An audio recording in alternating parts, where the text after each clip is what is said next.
All right, you know what, Alex? This food is amazing. I'm really happy with this. Like, It's super healthy. It is, it's definitely yeah. junk food, right? yeah, because I know you're a vegetarian, and you know I'm not opposed to vegetarianism, but I don't do it myself. But I always love eating just like clean vegetarian meals. At least it's vegan, but like at least clean for a day. No, vegan, right?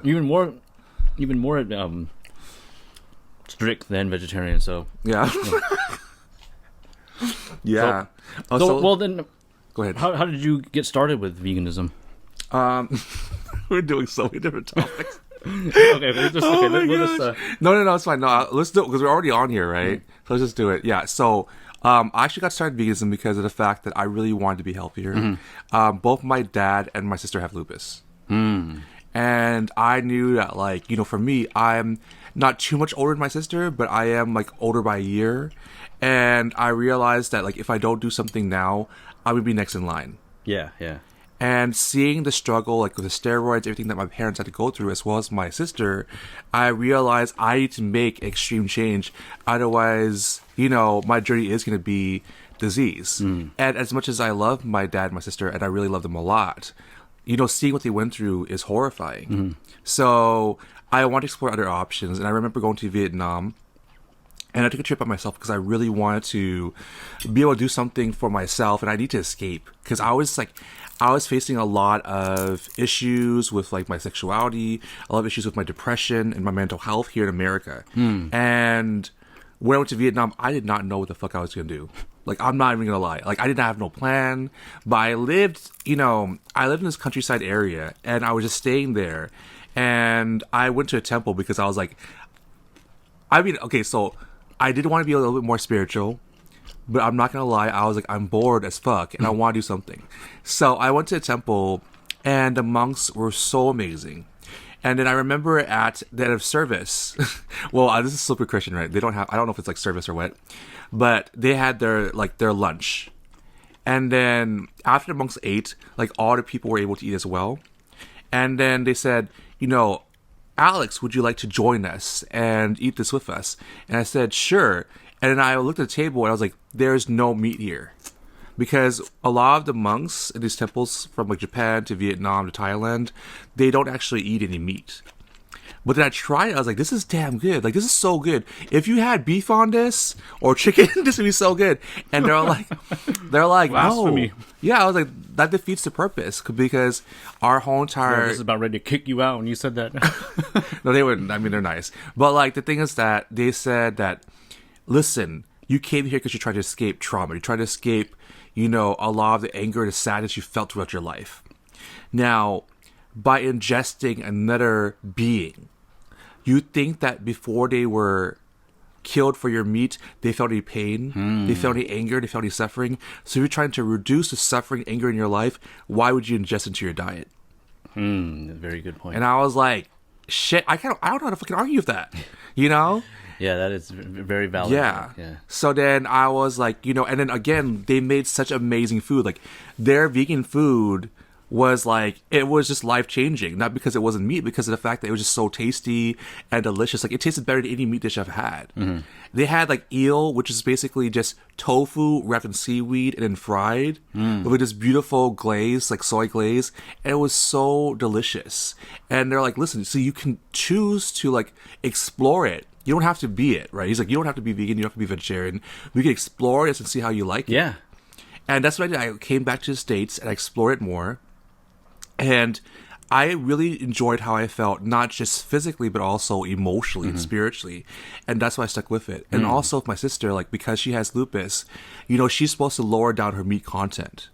So it also helps her, you know, be able to stay on a healthier path as well. So there's been so many reasons why I've done it, but definitely the spiritual aspects have been my main thing. So how long has it been? I think close to 3 years now. Oh, okay. Yeah. And there's no turning back. You're going to stick with this I mean, lifestyle. yeah, like it's definitely, I feel like it's a journey for me. Like it's still, I think, to be honest, it's still difficult to this day. Yeah. But at the same time, it's also extremely rewarding. And just see myself spiritually grow as much as I've had. Yeah.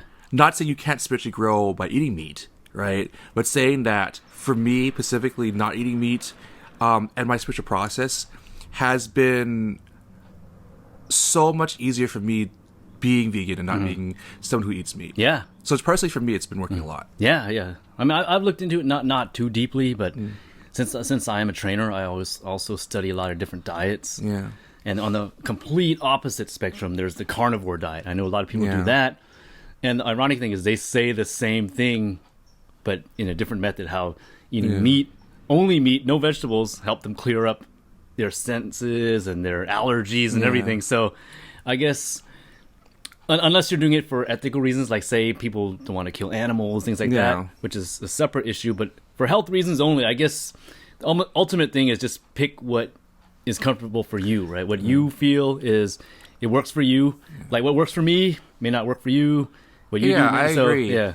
But I mean, to be honest though, if you're just only eating meat and not vegetables, I just think, speaking about shitty, like, you know, you're going to have a problem. Well, that's actually a thing. The food. carnivore diet, they say, because a lot of these vegetables have pesticides, and they're just something about some vegetables that doesn't go well with human But then you bodies. have antibiotics too as well. So you have a lot of situations that, and also I think it's about washing your vegetables. Yeah, yeah. just wash your vegetables. Like, I don't know why that's such a hard thing to do. Yeah. But I think, you know, when I see those things, because I saw, like, again, like the founder of Atkins, right? Like, he died of a heart attack. Yeah, yeah. So, yes, like, okay, like, again, I haven't experienced it, so I can't say anything. But I have seen people who've eaten strictly meat and have had horrible results. So, like, you know, he died of a heart attack at a young age. I wouldn't want that for anyone. Yeah, yeah. I'll just say. Yeah, yeah. I'm not saying one is right or wrong. I'm just, because since I do personal training, I, you know, analyze a lot of different diets. Yeah. And like for me, I just do intermittent fasting and that works. But a lot of people question me about that too, right? So, you know, I just do what works for me. I tell people to do what works for Well, as them. long as you're not doing something crazy, like, I drank water for 3 months and I feel amazing. I'm like, fuck that shit. Oh, Like, remember that one cult that they said all they did was breathe air. They didn't need to eat. oh, Airtarians. Yes, yes. And Okay, then, I'm not about to get canceled right now. and then but they caught- I'll just say no, thank you. they caught one of the founders of Burger King or something. Hell and, yeah. Yeah, and then after that, it all just crumbled, and he got called out, and the whole thing turned out to be a farce. But you know, it goes to show people are easily brainwashed. Like they can believe anything they see. But I think, to be honest, balance is the most thing, you know? I think the healthiest diet, like the longest living people are one more of Japanese. these. Oh yeah, You know, so, and they eat plenty of tofu, they eat plenty of vegetables. So, like, I think in terms of they health, walk a lot. yeah, and not just looks, but health, they're on point of it. I feel like that's what we have to concentrate on. We have to look at not just how you look, but also how you feel. And I feel like a lot of people just concentrate on, like, how you look, you know, and that's the problem. Well, yeah. Speaking on that, like as a trainer, I know people who, you know, obviously we hear about people who have a wedding to go to or go to the beach in a couple months. They would do anything to look good for those events, right? Yeah. If it comes to starving themselves just to look good for that, then they will do it. But then afterwards, they just gain it all back, right? But they don't care. They know that. They'll do it, look good for that event, and that's it. And then ruin their health in the process. And it's just yo-yoing back and forth, right? Whereas if you completely change your diet, change your lifestyle, it's for the long run.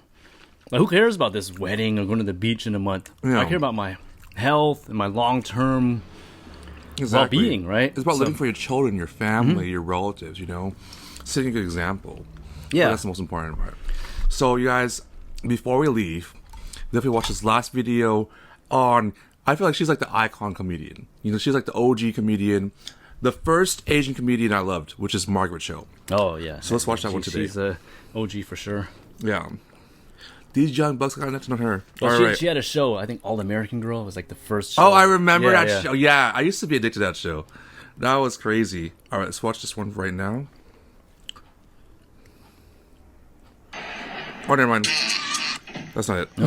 Technical difficulties. Technical difficulties. All right. You got it here. And I am tired. Oh, that's not this one. The same one from earlier. Too many versions of this. Where did it go? Okay, where's this? All right. Let's find this one up. Oh, here it is. Got it. All right, so we're watching Margaret Cho right now. The network didn't like the name Fresh Off the Boat. They thought it was race. Fucking you, shit. you have to open it, the whole thing The first. network didn't like Yeah, there you go. the network didn't like the name Fresh Off the Boat. They thought it was racist. Of course, it was all white people. It's so cute when they get offended on our behalf. Isn't that the best? It's like they're like, whoa, okay, all right. Okay, all right. Okay, all right. Okay, that's a bit much, all right. Okay. I think that white people like to tell Asian people how to feel about race because they're too scared to tell black people.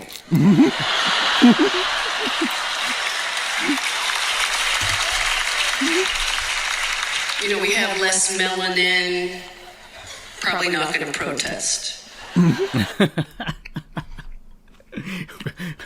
Well, yeah, I do notice that, like, especially these days, like, we won't touch on too many specifics, but yeah, a lot of people do seem to voice concerns for other groups on their behalf, which I guess is appreciated, but sometimes it's maybe not, it's maybe ill-conceived, maybe. Like, it's not, the intentions are good, but maybe that group doesn't really need that sympathy or that, whatever they're trying to do, right? So I think it's funny because it's true. I feel like to be an ally is more than just being angry for us. It's really about saying, hey, how can I support you, listen to you, grow from you, and not choose your experiences as our experiences, right? Because when you get offended for us, it's a whole entire different situation. Yeah. You're no longer our ally anymore, You're starting to speak for us, and basically silence us. So I think that what you're saying is really about saying, hey, we need to listen to each other more as opposed to talk about our hatred for someone else based on what we think is your culture. Yeah, exactly. I mean, it is a catch-22, right? Like, it is appreciated that they do show concern. Like, if they didn't care at all, then, not that you would get upset over it, but you're like, wow, nobody has our back, right? But well, how about let us speak first? Yeah. And then if we actually say something, then help support us and vouch for us. But if we're not saying shit, why the hell are you speaking for us right now? You know what I'm saying? Yeah, that's true. But yeah, I mean, especially these days, a lot of controversial things going on. Like I said, we're not going to touch on any of that in specifics, maybe in a future podcast, but right now we'll just keep it general. But yeah, I mean, I guess maybe they feel that we aren't speaking up enough for ourselves. Could be like, they feel like, oh, okay, someone's got to do it, right? So maybe the group isn't speaking up for themselves, so they kind of speak for us. No, fucking shit, no. They just want to speak over people. I think there's a dominance that comes with privilege. Like when I talked about Mean Girls, you know how a lot of girls say that, oh yeah, no, women can be toxic. No, women can be toxic. Because men can be toxic and also women can be toxic. But I think they use that as excuse to basically put down other women or speak for women without really understanding what real women are going through. I feel like this is a problem. A lot of people use their privilege as a way to justify putting other people down. That's a good way to look at it. If I'm not offended, right, like she was talking about Fresh Off the Boat, if I'm not offended, why are you offended? Yeah. You know what I'm saying? And why are you talking for me as opposed to hearing me out? Yeah, for that specific example, like, Asians really shouldn't be offended because we kind of created the term, right? Yeah. So then they kind of jump in. Yeah, so for something like that is definitely misguided because it's kind of a term that Asians use amongst themselves. It's not something that we use to other ethnicities. It's kind of like almost an inside joke in a way. Yeah. But yeah, once they get involved with stuff like that is strictly internal, then that's a little bit, that's crossing the line because they're basically telling us how to live our culture as an outsider, right? So yeah, for something like that, then yes, I agree that it's probably best to just stay out of it. Like I guess in a way they might see us as not American. So say a Asian American who grew up here says something about the Constitution, right? And they'll say, "Oh, well, you're an outsider. You can't say anything about the Constitution, right?" But if we grew up here, we're kind of we learned the same thing that a Caucasian person who grew up here learned, right? So I guess there's different different topics and subject matters where it could be relevant and sometimes not relevant. So I think exactly. Yeah.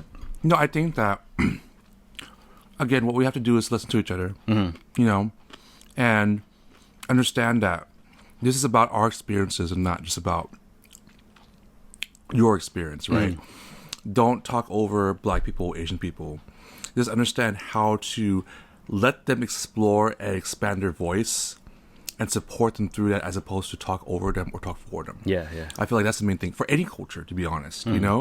Like if I'm like, whoa, Eric, you can't, like, I don't want to hear about your Chinese experience. By the way, it's really offensive to talk about China in any type of way for Eric. And I'm like, first of all, it's like I'm silencing you. I'm putting you down, right?